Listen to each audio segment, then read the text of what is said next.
Fala galerinha, tudo bem com vocês? Para quem não me conhece, me chamo João Paulo, sou um dos tutores da disciplina de Química e na aula de hoje a gente vai ver alguns tópicos bem legais, tá? Que aí vai poder te ajudar na prova do Enem. Então, por exemplo, Química Inorgânica, a gente vai abordar algumas coisas que aí eu vou mostrar em seguida para vocês, beleza? Vamos nessa? Vê só galerinha, como eu dividi aqui, tá? Eu dividi em 4 partes, onde a gente vai estar explicando inicialmente a primeira parte de Química Inorgânica, que seria ácidos, bases e sais, onde aí eu vou trazer conceitos bem objetivos, bem rápidos e bem simples para você entender como é que tua prova do Enem pode estar vindo, tá? Com Química Inorgânica. Em seguida, eu vou estar fazendo uma explicação bem contextualizada do que vem a ser íons. Aí a gente tem os cátions e os ânions. Depois eu vou estar falando um pouquinho sobre a tabela de ânions, que vai te ajudar a estar vendo a questão dos ácidos, tá? E por fim, reações de neutralização e complementando aí algumas questões que eu vou estar resolvendo com vocês, beleza? Vamos nessa? Vê só, galerinha. Iniciando aí o conceito, tá? Para química inorgânica. A parte de ácidos, no conceito de química inorgânica, a gente vai ver os 3 postulados, tá? Rapidamente a gente vai ver o de Arrhenius, o de Bronsted-Lowry e o de Lewis, tá? E aí a gente vai começar inicialmente pela de Arrhenius, tá bom? Vamos nessa. Então, galerinha, vê só. Esse conceito de Arrhenius é bem simples, tá? Ele fala assim, em linhas gerais, que ocorre um fenômeno de ionização, o ácido acaba se ionizando em meio aquoso, certo? Onde aí essa ionização acaba tendo a formação de cátions. O cátion ele pode ser na forma de H+, ou H3O+, certo? Onde esse H3O+, ele acaba sendo denominado de hidrônio ou hidroxônio, certo? E aí eu coloquei 2 exemplos bem simplórios, sabe? Em que a gente tem aí o primeiro exemplo com o ácido clorídrico, na presença da água, ele acaba formando H+, o cátion H+, e o ânion Cl-. No segundo exemplo, eu coloquei o ácido sulfúrico, onde ele aí vai estar liberando 2H+, onde esse 2H+, representa 2 hidrogênios ionizáveis, mais SO4 2-, que aí seria o ânion sulfato, beleza? Então, isso daí seria o contexto inicial do postulado de Arrhenius, tá bom?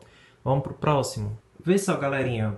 Nesse aqui agora, que a gente está falando do postulado de Bronsted-Lowry, ele vai te dizer o seguinte, que de um postulado do Bronsted-Lowry, todo ácido, nesse caso todo composto, seja ele molécula ou íon, ele vai estar tendo a capacidade de estar cedendo prótons. Quando ele diz cedendo prótons, ele está dizendo para tu cedendo H+, na tua solução. Então a gente tem aí um exemplo muito clássico, onde a gente tem a amônia, que é o NH3 mais a água, num equilíbrio químico, formando o cátion amônio e a hidroxila, o OH-.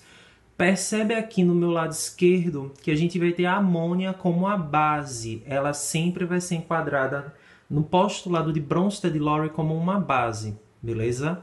E aí a gente tem a água como ácido de Bronsted-Lowry, sendo que a água, nesse contexto aí, ela sendo ácido de Bronsted-Lowry, todo e qualquer ácido de Bronsted-Lowry vai ser o que vai ceder prótons. É o que vai estar cedendo o H+, certo? Então, a base de Bronsted-Lowry sempre vai ser o composto que vai estar sendo receptível à questão dos prótons, tá bom? E aí, quando a gente vê que está cedendo prótons, a amônia acaba se tornando um cátion amônio. E aí, como a água ela cedeu um próton, fica OH-, tá? Vê só, galerinha, dando continuidade aí, tá? A gente vai ver o seguinte, o postulado de Lewis, né, para a gente finalizar os 3 postulados, ele te diz o seguinte, que o composto ele vai ter a capacidade, né, um dos 2 compostos, ele vai ter a capacidade de estar cedendo pares eletrônicos para se formar ligações dativas, tá? Então, entre 2 compostos, entre um deles vai haver aí a presença de um par de elétrons, tá? Então, aí nesse exemplo de vermelho, aí a gente tem a amônia, NH3, mais o trifluoreto de boro, tá? Então aí a amônia ela tem um par de elétrons disponível.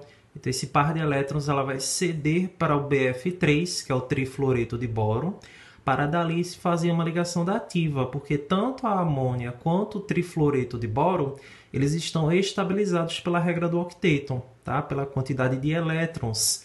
Então aí o que acontece? Nessa questão aí vai se ter uma aproximação, ó, ali, ó, entre o NH3 e o BF3, que pode aparecer na tua prova dessa maneira, tá? Mas também pode aparecer na tua prova assim, ó, aí onde está essa seta embaixo, tá? Então pode aparecer dessas duas maneiras. Então só recapitulando, o postulado de Lewis ele te diz que vai ser a necessidade ou a capacidade de algum dos compostos estar cedendo um par eletrônico ou pares eletrônicos para poder aí estar se formando uma ligação dativa, tá? Vê só, galerinha. Encerramos lá o conteúdo de ácidos, tá? A gente vai falar um pouquinho sobre as bases. As bases na química inorgânica a gente pode enquadrá-las em duas, com a força, sendo forte ou fraca, e solubilidade, se é solúvel ou insolúvel em meio aquoso, tá? Então aí, se tratando da força das bases na química inorgânica, as bases que são derivadas dos metais da família 1A, que são os metais alcalinos, elas são fortes, e da família 2A também, tá? Então aí só da família 1A e 2A, os metais alcalinos, e os alcalinos terrosos, eles são bases fortes, tá? Então são metais que são derivadas, tá certo? Desses metais são aí considerados bases fortes. As demais bases, ou seja, as demais bases que aí tem metais que são metais de transição, são bases fracas, tá certo? Então só para poder enquadrar essa questão, tá bom? Vê só, galerinha. Falando bem rapidamente aqui, tá? Sobre a questão das bases. As bases na química inorgânica a gente pode enquadrá-las em dois tipos, tá? Se tratando de sua força e de sua solubilidade. Se tratando da força, se ela é forte ou fraca, as únicas bases que são fortes são aquelas que são derivadas dos metais da família 1A e 2A. As demais bases que são derivadas dos metais de transição, elas são fracas, tá?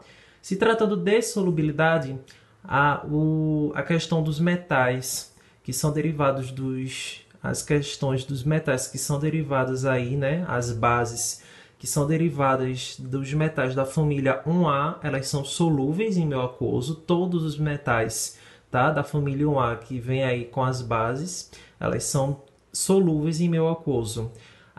Uma parte da família 2A, ou seja, a gente vai ter aí até o berílio, tá? O berílio e o magnésio, eles são parcialmente solúveis em água. Já o cálcio acaba se tornando insolúvel em água, tá certo? Então, há uma parte da família 2A, que seria os metais alcalinos terrosos, são solúveis, ou seja, o berílio e o magnésio são parcialmente solúveis em água. A partir do cálcio em diante são insolúveis, tá certo? Vê só, galerinha, iniciando aí, tá? A gente vai ter o seguinte, ó. A gente vai ter os sais. Os sais, nada mais nada menos, é justamente a ligação que vai ocorrer entre os dois íons, tá? Cátion e o ânion, sendo que o cátion ele acaba sendo a parte mais eletropositiva do composto e o ânion acaba sendo a parte mais eletronegativa do composto, tá? Então, o cátion geralmente são metais, tá? E a parte do ânion pode ser o oxigênio, mas também pode estar sendo alguns outros elementos, tá? Então, os ametais, eles também podem estar aí, né, se enquadrando nessa parte do composto eletronegativo, tá? Então, aí a grande diferença dos sais é que o composto, o sal em si, ele vai ter uma parte mais eletropositiva do que a outra. Consequentemente, vai ser uma parte mais eletronegativa e a outra parte mais eletropositiva, beleza? E aí eu vou estar explicando melhor como é que você pode estar formulando aí a fórmula, né, o composto de um sal, tá bom? Vamos lá. Vê só, galera, dando continuidade, tá, à questão dos sais, eu coloquei 3 exemplos aí, tá? Coloquei o sulfato de sódio, o cloreto de zinco e o cloreto de alumínio, tá? Então aí como é que a gente consegue estar formulando aí esses compostos, né? Para a gente saber quem é cátion, quem é ânion. A parte mais eletropositiva, como eu tinha falado, vai ser a parte dos metais, tá? E a parte negativa sempre vai ser a parte que vai ser dos ânions, tá bom? Então aí o que que acontece? A gente vê aí, ó, o sódio, ele sempre, na forma de cátion, ele sempre vai estar apresentando a sua forma positiva, tá? Os metais, eles são eletropositivos, ao contrário dos ânions, que são eletronegativos, tá bom? Então aí a gente tem o Na+, que é o sódio, no seu elemento representativo, o zinco na sua forma representativa, aí na sua forma natural, e o alumínio também, certo? Então aí como a gente vê essas setinhas, o que carga de um se torna o índice do outro. Então a carga do sódio se tornará o índice do sulfato, tá?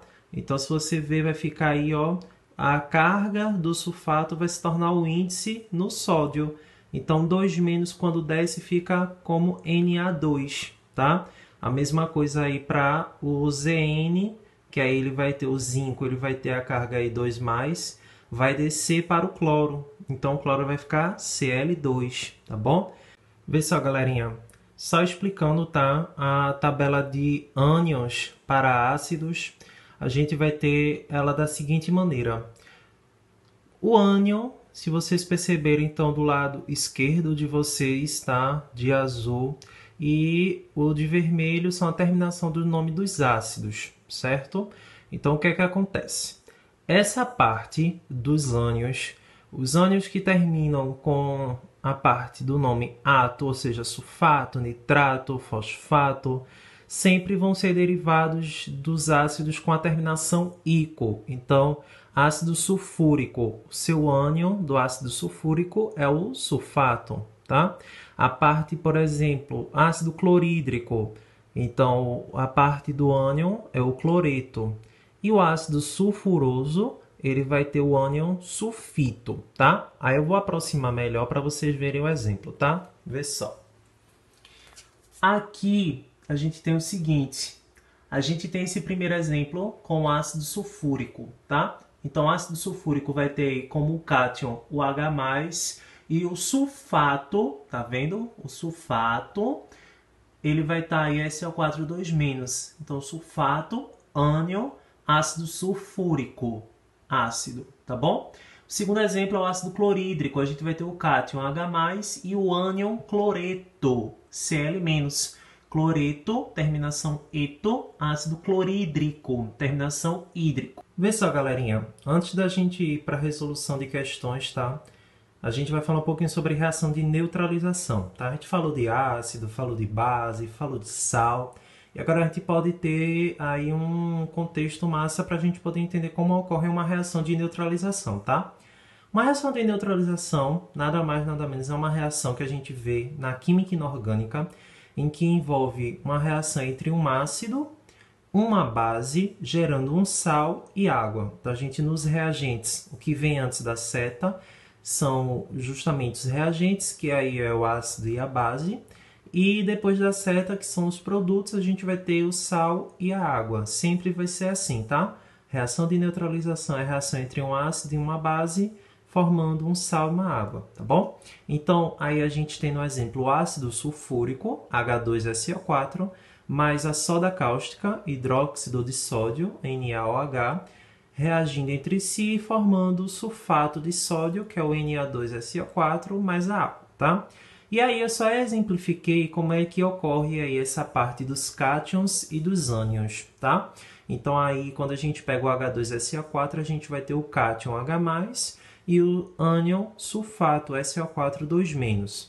No hidróxido de sódio, a gente vai ter o cátion Na+, com o ânion OH-, a hidroxila.